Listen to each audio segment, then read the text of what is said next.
कैसे काम करता है Swiss bank? Facts about Swiss banks and black money. दोस्तों, वीडियो को अंत तक जरूर देखिए। इसमें आपको बताया जाएगा कि आप स्विस बैंक में खाता कैसे खुलवा सकते हैं, भारत में काला धन क्यों नहीं आ सकता और क्या ओसामा बिन लादेन का भी खाता स्विस बैंक में था? अगर हाँ तो अकाउंट में कितने पैसे थे? स्विस बैंक क्या है?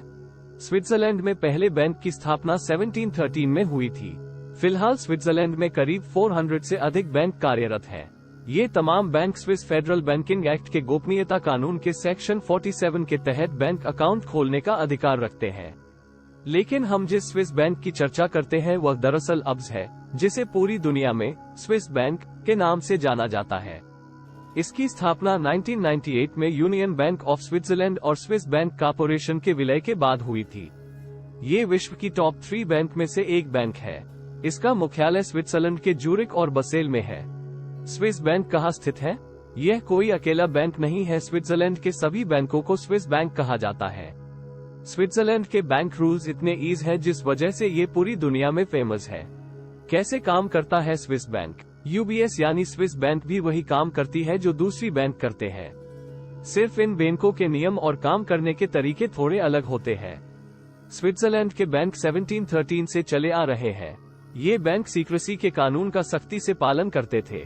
इसके मुताबिक अगर किसी ने स्विट्जरलैंड में कोई अपराध नहीं किया है तो उसके बारे में बैंक कोई भी जानकारी शेयर नहीं करता था, यहाँ तक कि स्विस सरकार के साथ भी नहीं। साल 2017 में विश्व समुदाय ने स्विट्जरलैंड पर दबाव बनाया और इस कानून को ढीला कराया। क्यों है ये दुनिया की सबसे सुरक्षित तिजोरी? स्विस बैंक को काले धन का स्वर्ग कहा जाता है। आपके मन में सवाल आएगा कि जब देशों की सरकार को इसका पता है फिर भी वह कुछ कर क्यों नहीं पाती है? इसका जवाब है यहाँ का सीक्रेसी कोड। स्विस बैंक के नंबर्ड अकाउंट को सबसे सुरक्षित तिजोरी माना जाता है। नंबर्ड अकाउंट किस व्यक्ति का है, इसका पता बैंक के आम कर्मचारियों को भी नहीं होता। बैंक खाताधारक को एक 4 डिजिट का नंबर और आगे अपने मन का नाम अलॉट कर देता है। उनका असली बैंक अकाउंट नंबर और नाम बैंक के पास गोपनीय रहेगा। हालांकि बैंक के आला अधिकारी इस नाम का पता लगा सकते हैं। ये अकाउंट कैसे खुलता है? ये खुलवाना मुश्किल काम नहीं है। इसके लिए स्विट्जरलैंड में बैंक की ब्रांच में जाना होता है। स्विस बैंक में खाता खोलने की कुछ जरूरी शर्तें हैं, लेकिन प्रक्रिया की बात करें तो भारत में एसबीआई में खाता खोलने से भी आसान प्रक्रिया स्विस बैंक में अकाउंट बनाने की है। आप घर बैठे बैठे स्विस बैंक में अकाउंट खोल सकते हैं। यहाँ तक कि अब्स जैसे बड़े बैंक आपको ईमेल के द्वारा भी खाता खोलने की सुविधा प्रदान करते हैं। इंटरनेट पर ऐसी कई कंपनी है जो आपको स्विस बैंक में खाता खोलने में मदद करती है। इसमें जनरल जो अकाउंट होता है वो कोई भी निकाल सकता है घर बैठे, अगर आप उनकी मिनिमम रिक्वायरमेंट को पूरा करते हो। लेकिन यह बैंक फेमस है अपने नंबर अकाउंट के लिए। ये वो अकाउंट है जहां पावरफुल और रिच लोग अपना पैसा रखते। लेकिन नंबर्ड अकाउंट खुलवाना आसान नहीं होता। इसके लिए आपको एक बार स्विट्जरलैंड में फिजिकली विजिट करना होगा। इस अकाउंट में आपकी प्राइवेसी का पूरा ध्यान रखा जाता है। दुनिया कोई कौन से भी देश की कितनी भी पावरफुल गवर्नमेंट हो, अगर टैक्स इन्फॉर्मेशन एक्सचेंज करने का जो एग्रीमेंट है वह स्विट्जरलैंड के साथ नहीं है तो ये बैंक आपकी इन्फॉर्मेशन किसी भी कीमत पर शेयर नहीं करेगा। इस नंबर अकाउंट की खासियत ये है कि आपको नाम की जगह एक नंबर मिलता है और बैंक के कुछ लोगों के अलावा किसी को भी पता नहीं चलता कि आपके अकाउंट में क्या हो रहा है। बैंक का कोई भी कर्मचारी आपका अकाउंट नहीं देख सकता। इतना ही नहीं, आपके बैंक स्टेटमेंट भी आपका नाम तक नहीं होता, सिर्फ एक नंबर होता है। अगर कोई भी साइबर क्राइम होता है तो भी आपका नाम किसी को नहीं पता लगेगा। ऐसे नंबर अकाउंट चलाने का खर्चा भी बहुत होता है, जो कि सालाना 24,000 से 25,300 डॉलर्स का होता है। अगर आप स्विट्जरलैंड के बाहर रहते हैं तो आपसे बैंक नॉन रेजिडेंशियल फीस भी चार्ज करता है। इसमें यह सुविधा भी होती है कि बैंक स्टेटमेंट तक आपके देश में ना आते, क्योंकि इससे आपकी गवर्नमेंट आपकी जानकारी जान सकती है।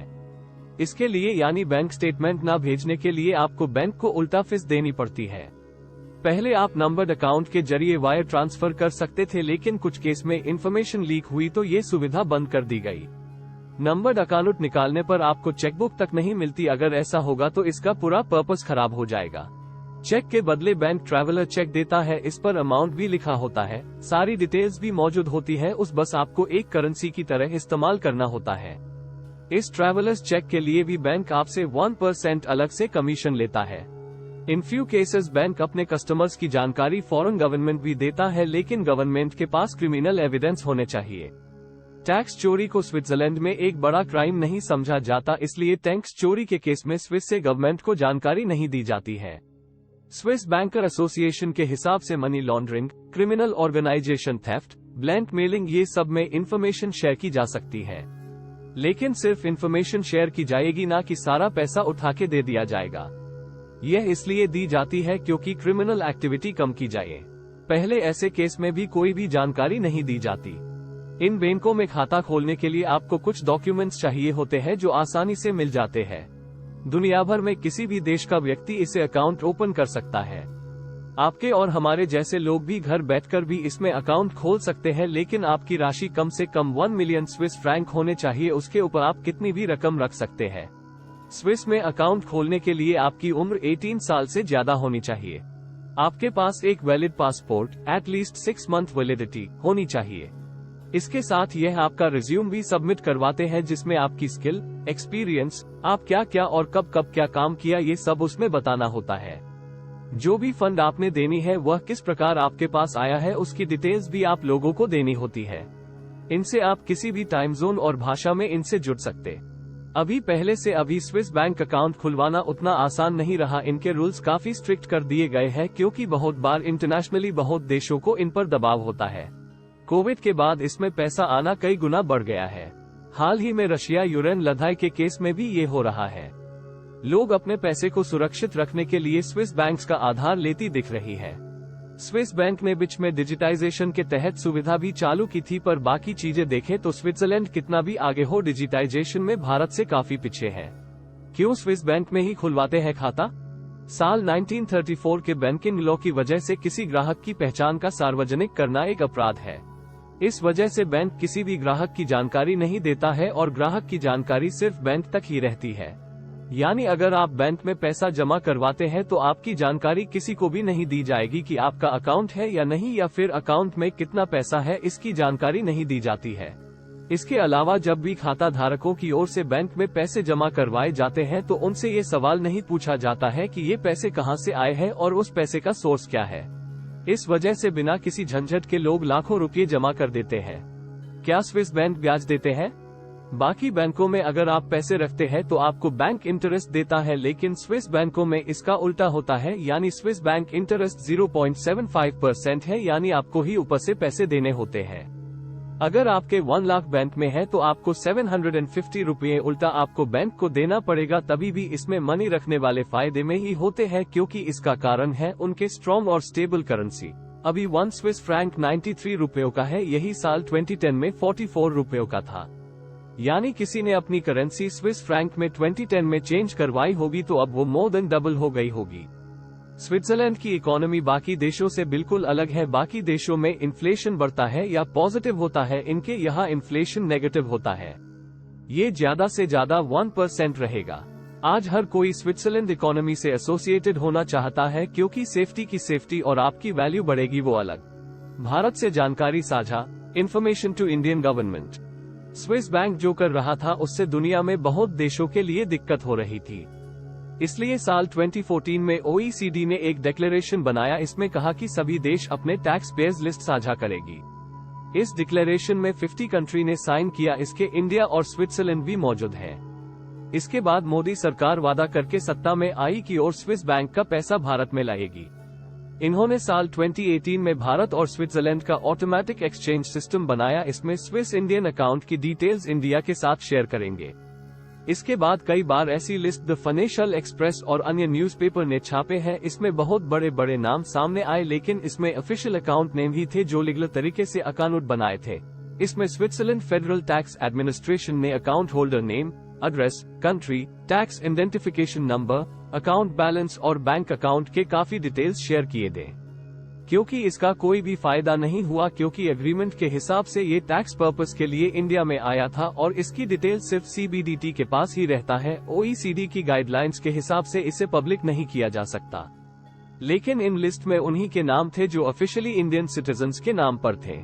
लेकिन दिक्कत ये है कि जिनका ब्लॉक मनी था उन्होंने इंडियन सिटीजन्स के तहत अकाउंट ही नहीं खुलवाया था। कई छोटी छोटी कंट्री है जहां के नियम हल्के हैं, वहां के सिटीजन बनके स्विस अकाउंट खुलवाया जाता है। स्विस लीक्स के नाम से इंडियन एक्सप्रेस में कई नाम आए थे, लेकिन हैरानी की बात यह है कि लोगों ने अब पहले से ज्यादा पैसा स्विस में रख रहे हैं। ज्यादातर लोगों का कहना है कि यह जो डाटा लाई है सरकार, वह ऑफिशियल अकाउंट की लिस्ट है जो कि लीगल वेल्थ है। असल में भारत से स्विट्जरलैंड में पैसा जाता है वह 5-6 टैक्स हेवन्स से जाती है, मतलब अलग अलग देश से हवाला के जरिए ये घुमा फिरा के पहुंचाई जाती है। तो इंडियन गवर्नमेंट को कौन सा पैसा किसका है यह इम्पॉसिबल है। पिछले 15 साल से भारत में इस पर पब्लिक डिबेट चल रही है। इसके लिए भारत में नोटबंदी की गई और लिस्ट भी आई, लेकिन आज तक चवन्नी भी हमारे देश में वापस नहीं आए। ऐसा भी हो सकता है कि ज्यादातर पैसा पॉलिटिशियन वाला का ही हो सकता है, लेकिन हमारी सरकारें बदलती ही रहते हैं, तो यह ऑपोजिशन वालों का भी पैसा निकाल सकते हैं, या ये भी हो सकता है कि सारे मिलकर हमको बेवकूफ बना रहे हैं। स्विस बैंक में भारत का कितना काला धन है? साल 2021 तक इसमें भारत का 3.83 अरब स्विस फ्रैंक यानी लगभग 30,500 करोड़ से भी अधिक पैसा स्विस बैंक में जमा है, लेकिन यह भी आधिकारिक आंकड़ा नहीं कह सकते। अकाउंट होल्डर्स की मौत के बाद क्या होता है? Death of account holder. अगर किसी वजह से स्विस बैंक अकाउंट होल्डर की मौत हो जाती है तो नियमों के अनुसार उसके नॉमिनी को यह रकम दी जाती है। अगर नॉमिनी नहीं है तो अकाउंट ब्लॉक कर दिया जाता है। अगर 10 साल तक कोई एक्टिविटी बैंक अकाउंट में नहीं होती तो उस केस में अकाउंट होल्डर को कांटेक्ट कर सकता है। अगर वो नहीं मिलता है तो अकाउंट ब्लॉक कर दिया जाता है। ओसामा बिन लादेन का भी स्विस बैंक का अकाउंट था जो कि 6 साल कोई एक्टिविटी नहीं थी, इसलिए वह ब्लॉक कर दिया गया, क्योंकि तब 10 साल वाला ऐसा कोई रूल नहीं था। तो टोटल $25.5 मिलियन पैसे ब्लॉक कर दिया गया था। दोस्तों, अगर आपको जानकारी अच्छी लगी तो इसे अपने दोस्तों के साथ भी शेयर करें। कृपया लाइक करें और हमारे चैनल को सब्सक्राइब करना न भूलें। धन्यवाद और मिलते हैं अगले वीडियो में।